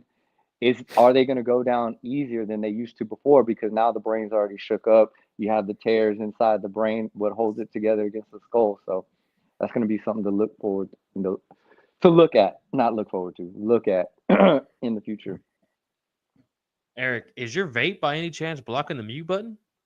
JP stupid. He said Eric's vape is blocking the mute button. But bro, that's a great take of it though, man. I'm seeing a lot of people in the chat too, really not rocking with Mark Smith. Even Ty just said here, def a bad stoppage, and apparently Mark Smith was going crazy on the card. He really was, bro. It was if people die, they die tonight kind of night until they got to Curtis, which I think is what made him even more pissed off, man. I noticed Herb Dean wasn't there. Hey, where do you think he was? That dude was chilling in Bangkok, bro. He was like, I ain't flying back. Big chilling in Bangkok. And shout out Wolf. What's going on, brother? Glad to have you in the chat, big dog. Boys, is there anything else y'all like to talk about, man? About this fight before we move on, because we got 3 more to go. No, it was like I said, it was a great fight. It was clearly fight, and at least he got his bonus out of it. But yeah, I think he rightfully lost the fight, and I think he needs to regroup and maybe think about doing something else in terms of. I don't want to say exactly. Obviously, he shouldn't retire. He's not at that stage, but maybe. What do you want to see next? Maybe like a fight for both of them, for each guy. Chris Curtis is in a really difficult position now because again, it's that the loss that he had in the last one to Brendan Allen, which he should have won, even with the torn ligament or whatever. I still thought he won that fight. Mm-hmm. And now he's obviously got Kopylov, who's a killer coming up. It's going to be a rough road for him now because he's going to keep getting these up and coming monsters. So I don't know. It's going to be rough for Chris Curtis. Kopilov's obviously in a much better position now. He's probably going to be looking up to like that top 10, top 15 range. So Jackson just said that too. Curtis should be top 10 if that Allen fight went his way, bro. Yeah, that's exactly. And that's why these decisions are so horrible, because they can. It's all well and good us losing money on bet slips, which pisses us off. People's careers are on the line here, and it's like, bro, Frankie, his whole career, the whole trajectory of his life. You know what's crazy about that comment, bro? I thought about that, Jax. Because think about this for a second. Let's say Chris Curry probably makes, let's say 75, right? So let's just say that. Let's just say. So last year, he loses to Brendan Allen in a fight he should have won. That's only 75 bands he got. You got to pay your coaches. Four taxes, pay your coaches, and you got a hamstring injury, so you got medicals. All right, UFC probably takes care of that. But now you just had a baby as well. And you just had a baby, and you can't train now because you have a hamstring injury, so you can't take a fight, for at least 6 months. Folks, if you've ever torn your hamstring, I never have, but I've tweaked my fucking hamstring, and it feels like shit. Your leg feels like it can't even fucking operate anymore. So I couldn't imagine ripping it off the bone like he did. So you can't fight, right? I'm about to get on my point. Think about that, bro. You don't fight for 8 months. You got to fight fucking Kopylov. You have another chance to win $150,000 and go home with, but you got to go home with another 75 bands. Thankfully, you get an extra 50 for the fight of the night, But now you got 2 L's in the last year and a half, and now what's next for you? Another fucking killer, bro. So, like you said, bro, these decisions, man, they really change a lot of people's lives, man. I mean, how about Dominic Reyes? He ever since that John Jones fight. I mean, imagine if he's champion. Imagine, bro, if they let Dom win championship. I mean, it's life in MMA changes dramatically. So, and his life has changed. He had to fight fucking Yuri, fucking Jan, Ryan Spann. Like, he's been getting fucked up, bro. So these decisions really put a whole different trajectory on how your career goes, bro. Yeah, and as Checkmate said in the chat there, Chris Curtis is someone who came up the hard way. Like, he spent a lot of time in the regionals and digging his way out. Like, it took him a long way to get to the UFC. He took the hardest road you can take. Goes in there on short notice, makes a big splash when he gets in, and it's just been. I can understand why he's frustrated, but it doesn't help. He's not helping himself by behaving the way that he does after. The way that, like, there's no sense for moaning in this game. People don't remember whether people don't remember, they remember the wins and the losses. That's what it comes down to. So complaining about it ain't gonna do a damn thing. Yeah, bro, he's an emotional dude, man. He's just emotional, bro. Western Mass, I'm seeing a lot of y'all saying this too. Have y'all heard anything about this? Is he really gonna go down to welterweight? I saw about Anakin said that. A couple of you said that he's talking about going down to 170. Have you heard this, Frankie? Jax messaged me about this earlier. Actually, it's something that I didn't really consider because Chris looks like a very beefy kind of dude. So I'm not even sure if the cut is possible. Yeah, but it might be, because I didn't want to mention it because I didn't want to spoil it for Jax's video later. But yeah, I think if he can make the weight, that might be the best way to go for him. Because let's look at it this way: like, he beat look at what Buckley's doing. He's dropped down from middleweight to welterweight, and he beat the fuck out of Buckley. Same situation. So, like, maybe it could be exactly what he needs. If he could make the weight, it might be the only option for him. He can rejuvenate his career. Who knows? But yeah, put down the mac and cheese, as Nocho says. Put down the fucking mac and cheese. Put down the fucking mac and cheese, bro. MMA saying playing devil's the referee is supposed to ref to the last second of the fight the exact same way they're ref in the first second of the fight. Maybe he's not so wrong here. And we saw that. Who was that boxing fight where I think it was Julio Cesar Chavez Sr. was beating the fuck out of Chad, if you know who I'm talking about, Joe Rogan talks about it all the time. There was 1 second left in a fight that he was winning. Julio Cesar Sr. was beating the fuck out this dude. And with 1 second left, bro, the referee stopped it. And on the cards, he was winning the fight. And it's been talked about fucking forever. And the ref got so much shit for it. This was literally the same type of way. But here's the thing. I don't know if Chris Curtis was winning that fight. Have y'all heard anything about the judge's scorecard? Did he win the fight? It was 1-1 going into the third. Oh, fuck, man.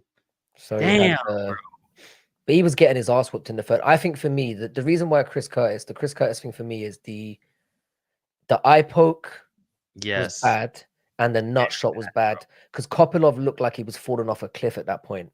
Mm-hmm. I remember somebody in the commentary saying, oh yeah, like Kopilov took round 2 off. He didn't take round 2 off. He was getting fucking lit up. That wasn't what was happening. So it's like, oh yeah, he took a little break. No. He kicked him in the sack and got 2 minutes to chill. So, bro, like, I don't know. Hey, and guess what, Frankie? No fucking point was taken. No point, Doc. But this is what I'm saying. I don't get it. I poked him twice. If he eye poked him twice, he might have got a point, Doc. If he kicked him in the bollocks twice, he might have got a point, Doc. But he did one of each. So let's just continue. It doesn't make sense to me.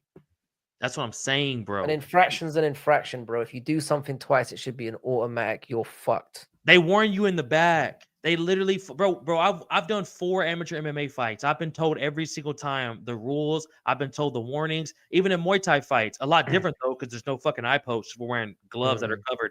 But you get all the warnings and you get everything in the back. And I know these motherfuckers are getting it at a very high level.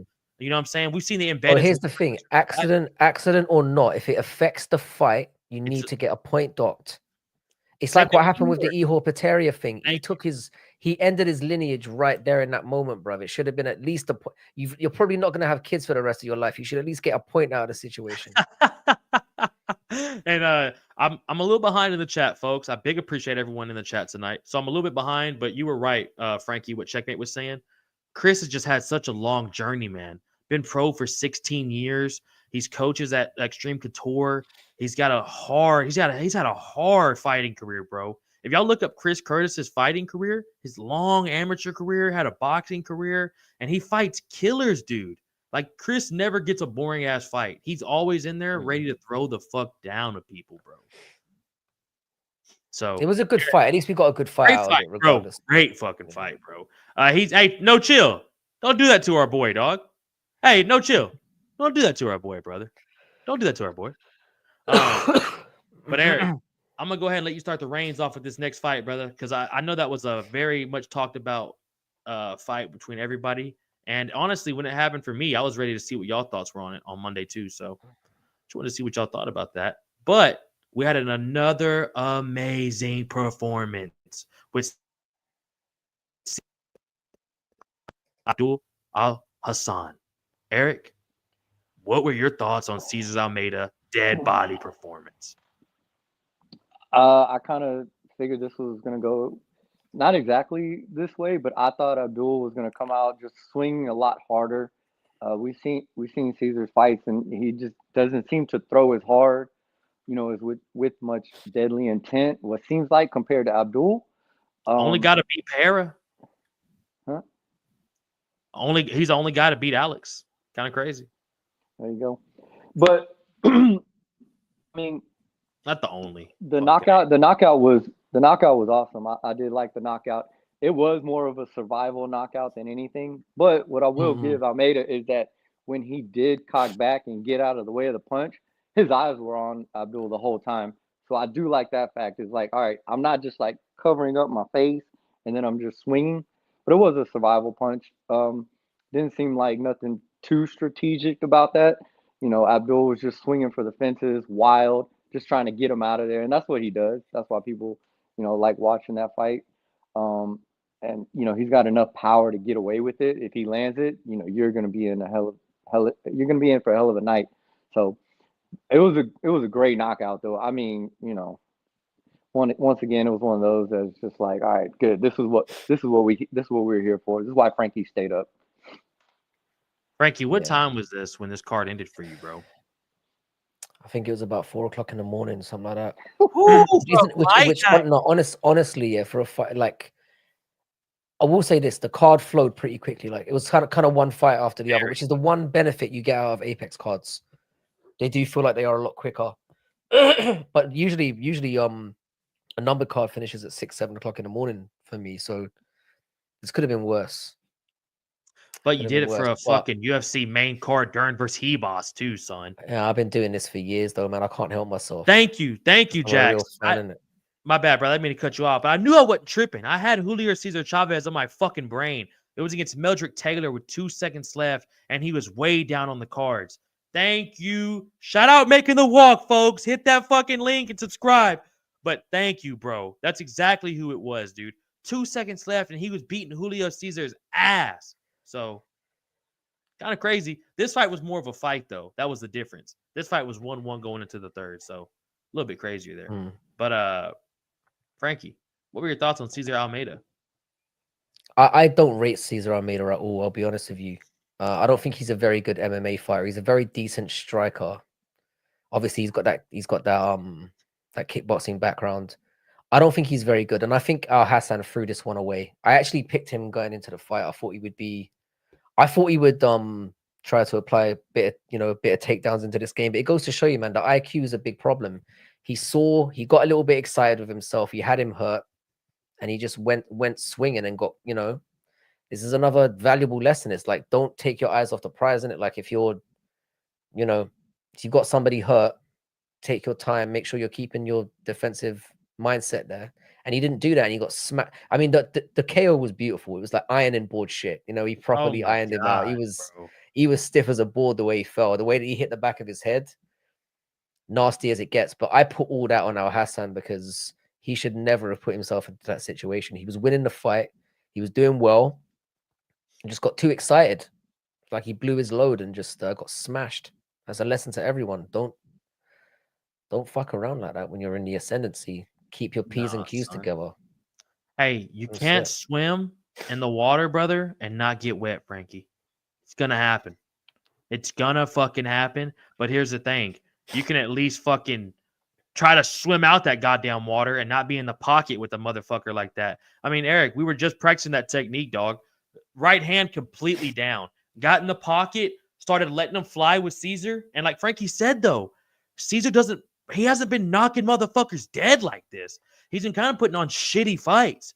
His big hype, like I was saying to you earlier, Eric, is beating Alex Pereira in kickboxing. And we just haven't really seen that, especially that last fight he had before this. Boring as fuck. So Yeah, I just mean, keep swimming, like Crystal said. yeah. Looking at that punch, I mean, once again, it was kind of like, you know, sort of a lucky strike, but the way it was loaded, because he cocked down so much and just was able to explode out of it and throw the hook. There was so much power behind it that, Mhm. you know, I mean, it was going to put someone to sleep. But, you know, when you're just swinging arms up, Mm-mm. you instead of fucking, you leave yourself open for it, man. That's just is what it is, bro. Mario Yamasaki hard hands for everyone in the chat, baby. That's who we needed this weekend, checkmate. We needed fucking Mario back in the UFC, ready to see dead bodies. But boys, real quick, before we move on to this next fight, Jax wants to know, how do y'all feel about the Gaethje versus Hooker in the works for UFC 313? I've been seeing a lot of people in the chat very pumped about this. What are your thoughts? Yeah, I love it. I love it. Bro, that's gonna be It a makes sense on fucking both. war. It makes sense on both sides. That I thought Hooker got away with one a little bit. I actually thought Gamrot won that fight, and I think him being talked about for like an eliminator or whatever is a little bit crazy. But he's in that position now. Gaethje's still Gaethje. It's a guarantee. You've got to set yourself up for Gaethje's guaranteed still bangers.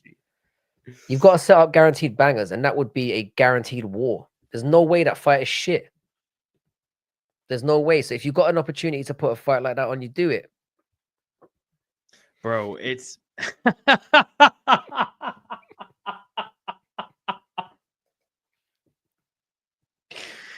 oh man, Frankie's a bit hypocritical for criticizing someone blowing their love. Black Betty, man. Black Betty coming in hot, man. The UK So, is relying on Tommy Fury. Hey, what about Tyson so retiring? My bad, Eric. What are you about to say? Go ahead. Go ahead. well, okay. Once again, you know, we talked earlier about once someone finally gets their chin rocked. Do we maybe think that now Gaethje will start utilizing his wrestling a little bit more? Fuck no. No, he should, Fuck but he no, won't. bro. Bro, Gaethje even said He it won't. too. Gaethje said it. Someone asked him that. Why don't you use your wrestling? He said, "There's a reason they pay me the checks they pay me. And it's not because I fucking wrestle." No, Like, don't get me He's wrong. also Like that admitted was like early it on, makes but him tired as well. It yeah, makes him also tired. He's that too. admitted that. It's exhausting, bro. Yeah. Like Dean I just said, car crash. That's what this is, bro. This is a fucking car crash. These are two motherfuckers gonna come in here and slang it out. Juice Man says Gaethje 8 weeks. Appreciate Gaethje fights while they're still here. Hey, Juice Man, thank you for that, bro. I really think we do reaction and prediction shows on these guys, and we talk about them and all that. We criticize some things, but bro, we don't realize that these dudes are going to be done. Like Dustin Poirier will not fight no more after this year. Justin Gaethje probably won't fight after this year. You know what I'm saying? There's a bunch. John Jones. We're not going to see John Jones in 2026. Maybe Izzy. Maybe Izzy. I mean, there's so many guys, man, that we're going to lose this year. I mean, think about all the guys we lost last year. Frankie, was that not my video I sent you? Frankie told me, what was your low of 2024? I said, bro, seeing all these guys retire, seeing the Anthony Smiths go down, the Dustin Poirier's leaving the game, the Korean Zombie. I mean, all these guys, man, we've grew up watching and loving. Like, they're all eventually going to leave. So we need to appreciate these fucking dudes while they're here, bro. And the guys like Gaethje and Hooker who are going to go out there and fucking slang that goddamn leather, son. Yes, Um, true. Too soon for Gaethje. Give him someone he can beat like another Fiziev. Yeah, bro, he's already beat Fiziev, but I see what you're saying, though. Someone kind of like him. I don't know, man. I think the Dan Hooker fight's a real good fight for both of those dudes, man. I think they're both going to have a Winnable for good both idea. of them. What about this right here? What about the rematch with the Menace Johnson? Justin Gaethje versus Michael Johnson one more time? Run that shit back? What are y'all's thoughts on that, boys? Nah. Damn, Frank, you don't shut it down like that, dog. You don't want to Nah, see do you that know what it is? rematch? Do you know what I want to see? I want to see and a lot of people might not agree with this. I want to see Gaethje and Poirier just have the rubber match and just retire together. That's what I'd like to see. Frankie. Do you like just settle it Frankie. third round? Here we go. They have an absolute war, and then they just Can I get off some air into the horns, sunset please? together. Fucking yeah, right. This is when an M&A nominally would be fucking spamming air horns in our goddamn ear. But that deserves it. That deserves it, bro. That would be fucking insane, man. Gaethje is Homer Simpson, bro. Gaethje is Homer Simpson, bro. Ace Dog making me sad thinking about all these legends calling it. I know, Leroy. It is sad, bro. Like, it's fucking kind of weird thinking about it, man. Like, even when I was just explaining it, like I got a little sad. But boys, let's go ahead and get to these last two fights, man, before we start talking about anything else but these last two fights for UFC Vegas. We got an OG in the game, boys and girls. Santiago Ponzinibbio still in the game, doing the damn thing against Carlston Harris, which got another bit of controversy. Eric, give me your thoughts on this, man, and the early stoppage. Yeah, the first round was fireworks. It looked like Ponzi got rocked twice, despite looking faster, which was really interesting because we were like, well, why is this a co-main? Which obviously it still could have been switched out, Curtis and Kopylov, right? But yeah, pretty fun fight. I mean, it just I felt like the stoppage it was going to happen, but it definitely didn't go the way I thought it was going to go. So I'm going to keep that short just because I keep coughing my ass off. I'm going to turn my mic. Frankie, give me your pick. Or give me your thoughts, bro. Yeah, I thought Harris was going to get this done as well, man. I thought Ponzi was cooked as well, and it looked like Harris was doing really well for a while. I think Harris took his eye off the prize as well. I think he thought, Ponzi's not really got a lot coming back, and again he just got outworked in the end. I was all right with the stoppage. I thought he got quite badly hurt. Again, it's another one of those situations where he threw it away, and I agree with Eric. Like, what the fuck was this doing as the co-main event? Thank you. I can't bro. understand that decision at all. But apart from that, it was a No. nice little scrap. It was fine. Didn't really hate the I didn't really hate the stoppage really. I think he was out on his feet. But yeah, again, another pointless, meaningless, who gives a fuck fight really that was way too high up on the card. Hey, Fuck it. Hey, I'm not fucking with Sick Energy Frankie, all right? Sick Energy Frankie comes in a little fucking too negative sometimes, okay? But you know what though, Frankie, you're being real. And I can't do nothing but appreciate that shit as well, bro. We're not softballing this shit, you know what I'm saying? Y'all are 100% right. I have no fucking idea why this was the co-main. It should have been the opener of the main card or something like that. There was three other Curtis versus Kopylov should have been the main event. Let's be real. Should have been the main event. Maybe do Dern's He-Boss 2 as the co-main. And I'm not even excited about that. But fucking A, man. I mean, come on, Dana. I mean, imagine Curtis Kopylov 2 more rounds, Frankie. Yeah. I mean, of all the fights that were on the card, that was clearly, and it showed in the end. That was clearly the fight of the night. It should have been the way that you wanna try and end your cards the best way possible as well, which could have been worse, but it was a strange decision. But it wasn't, like I said, it wasn't a bad fight. It was all right. Hole in Dan Sock says we are getting old. Good, finally. No, Dan, it's not good, dog. We're getting old, brother. We're starting to see some of these OGs. I get sad every time I see a fighter retire, bro. I get so fucking depressed. Like when Robbie Lawler retired, Frankie, I was crying my fucking ass off, real tears in my house, bro. Crying. So it's just hard, man, to see some of these fucking OGs dip, man. And we are getting old, brother. I'll go ahead and make this short and sweet, man, before we get to the main event. The Ponzi scheme got the dub. I'm happy to see him get the win, man. He's just an OG in the game. I love seeing all these older dudes still in the game fighting young fucking monsters like Carlston Harris, who maybe isn't young, but is still a dog out here, can compete with anybody. So it's cool, man, to still see these guys out here doing the damn thing.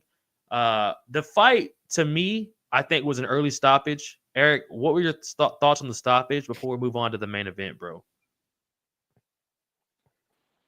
It was inevitable. Okay. I kind of agree. I didn't hate the stoppage at all. I thought he was on his way out. Yeah, I think so as well, bro.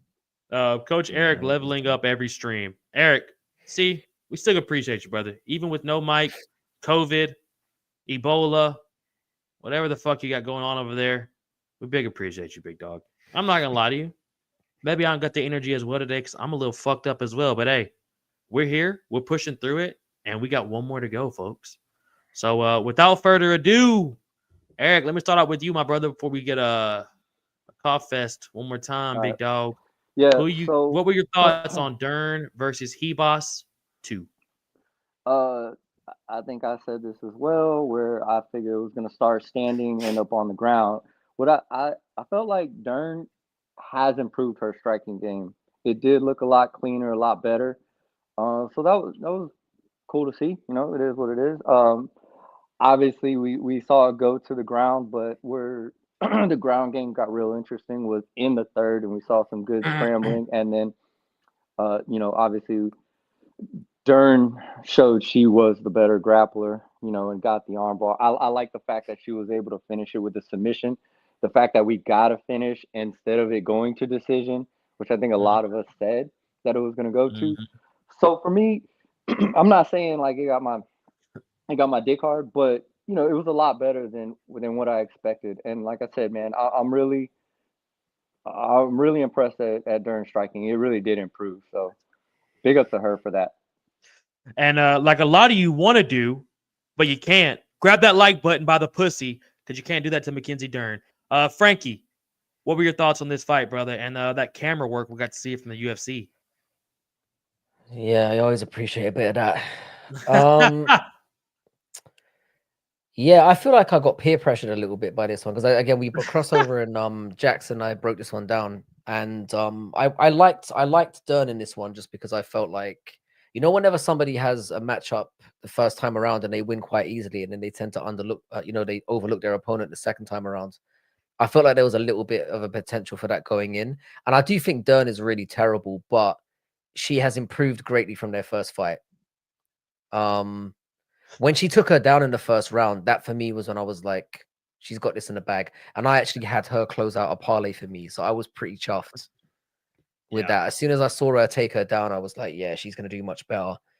And all in all, I mean, they should have never headlined the event, but it was a very decent fight. And we got to see some cake. So all good. All good, brother. Win-win in my book. Win-win in my book. And shout out Dougie's Corner, folks. Man. If you're not subscribed to Dougie's Corner, my man's got a dope-ass YouTube page as Corner. well. Shout out Big Dougie. And shout out the name change, Frankie. What do we think about that name change, dog? With what the Frank was that from Crystal? Bro, do you know what it is? Yeah, I don't know if you know about this. Like my channel used to obviously have a different name, and I let my community pick my name. And they went Are you serious? So, yeah, we had a vote. They were literally badgering me about it for like a month, and then like a little bitch, I just like peer pressure caved in and we took a vote. And we had some great ones in there as well, but Fight Night Frankie ended up being the one. What are the other ones? What were some of your favorite ones? Give me some names. Frankie for the Fights was one that I really wanted. Frankie for the Fights is a good one. Frankie for the Fights is cold. We had and Frank MMA as well. And Frank and Frank MMA. Which, if you know my shadow as well, yeah. The amount of like nasty and Jew talk we get in the chat is like fucking hell, bro. That would have been very apt. That would have been. But there was a couple. There was a couple that were good, but yeah, Fight Night Frankie won out in the end. I think it was, and they could have made it anything. I could have had a really embarrassing channel name, but they kind of looked after me. Fair play to them. Should have been and Frank MMA. That's what Ninja and said. Frank MMA was amazing. Yeah, that is amazing. I was hoping for that as well, but it didn't work out in the end. Jack says Dern striking has progressed from terrible to just bad, man. I agree. Jax, man, you always get me at the end, bro. Good shit, brother. What the fuck MMA? What the Frank MMA? It's not bad.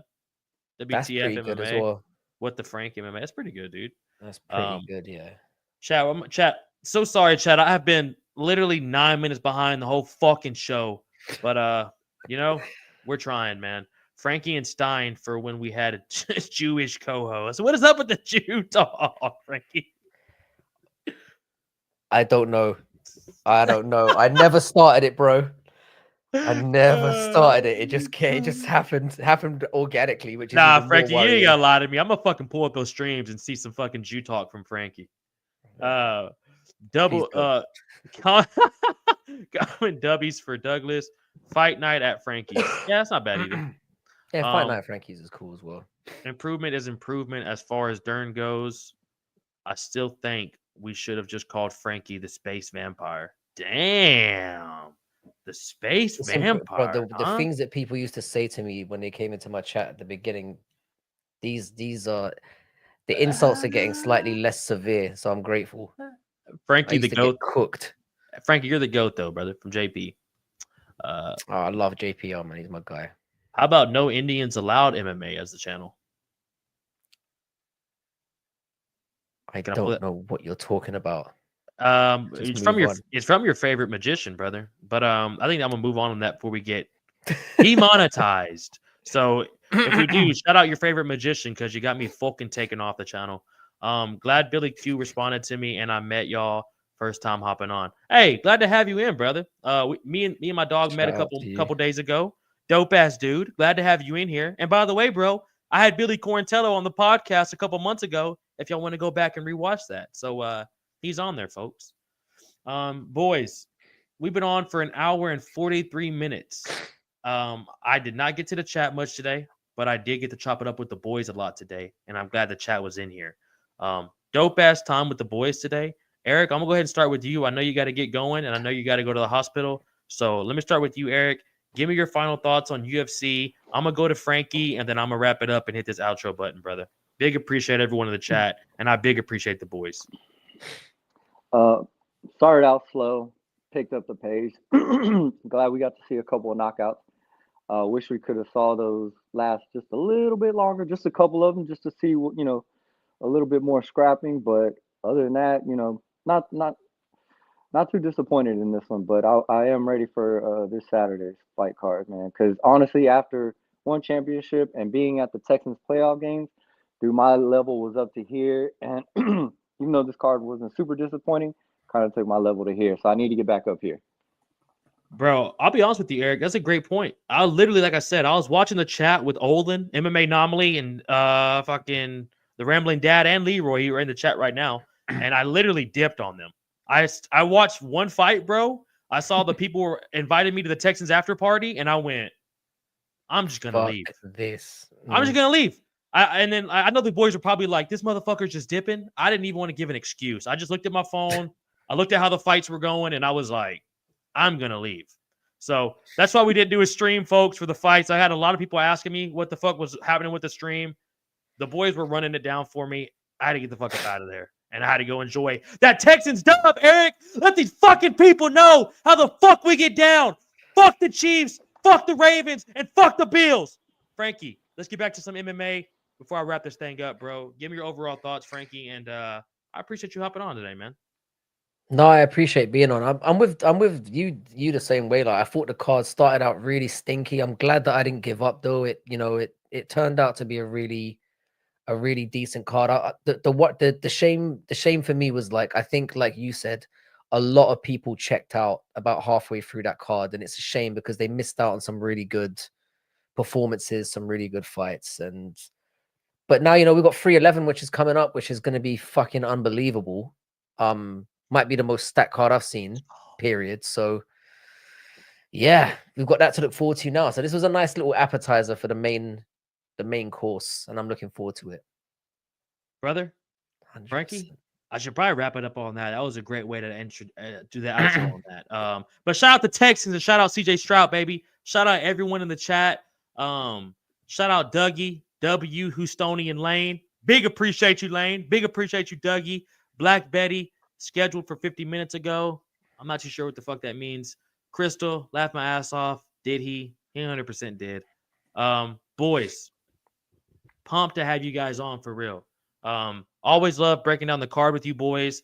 I told y'all folks, every Monday we will do reactions to the fights. Every Thursday, be ready to tune in Thursday. we will do the predictions for UFC 311 this week, folks. And also, tomorrow, I will be dropping the Charles Johnson interview, which is going to happen tonight, folks. So stay tuned for that. Flyweight Charles Energy Johnson coming on the show later tonight, folks. I'll have that dropped in the morning. Stay tuned. Big appreciate everyone who leaves a like. Grab that fucking like by the pussy. Slap the fuck out that subscribe button. Folks, listen to me.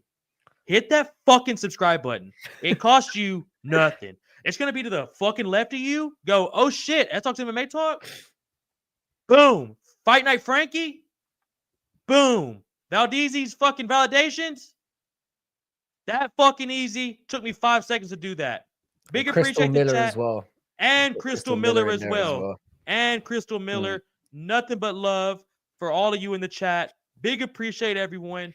And yeah, folks, we're going to end it on that. Eat your vegetables, drink your water, and get ready for UFC 311. Big appreciate you boys. Shout out to UFC.